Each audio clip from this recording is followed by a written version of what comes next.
This is a special podcast presentation from 700WLW.com. This is Casey Boland on demand.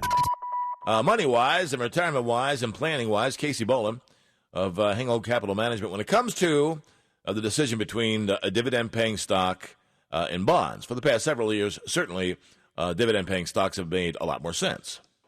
Oh, boy, sure, because the stock market's done very, very well, and with the rebound in the economy, you've had dividends that have really started to increase those payouts. So they're great for retirees. That's probably not the only person I would look for to necessarily in my portfolio, but with interest rates as low as they are today, a lot of people, especially in retirement, are looking for alternatives to get a better rate of return and better income. Yeah, bonds aren't going to fare all that well, but yeah, you need something to replace the income that you lost, but I think you would agree that a dividend-paying stock is not just for retirees. It's good for anybody.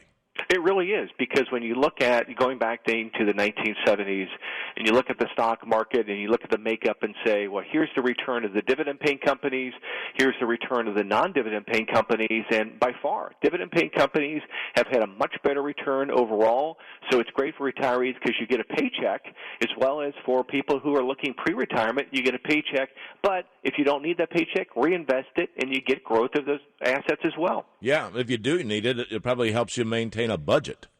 It really does. For retirees, boy, when you look at S&P 500 dividends, they've grown an average by 5.7% per year for the last 50 years versus inflation of a little bit over 4%. And inflation is the silent killer in retirement, keeping up with your standard of living. And dividend income that's growing faster than inflation, it can really help a retiree maintain their financial security. Bottom line is, regardless of your age, you're saying you should have dividend-paying stocks. Yeah, you really should. I mean, there are lots of different ways to invest in it. If you're not comfortable picking the individual stocks, we talked about ETFs the other day. A lot of great stock strategies from high dividend payers, dividend growers, companies that consistently pay them. Lots of different ways to be able to invest in dividend-paying companies. All right, Casey Boland, all we have time for. Thanks very much. It's about 8:53.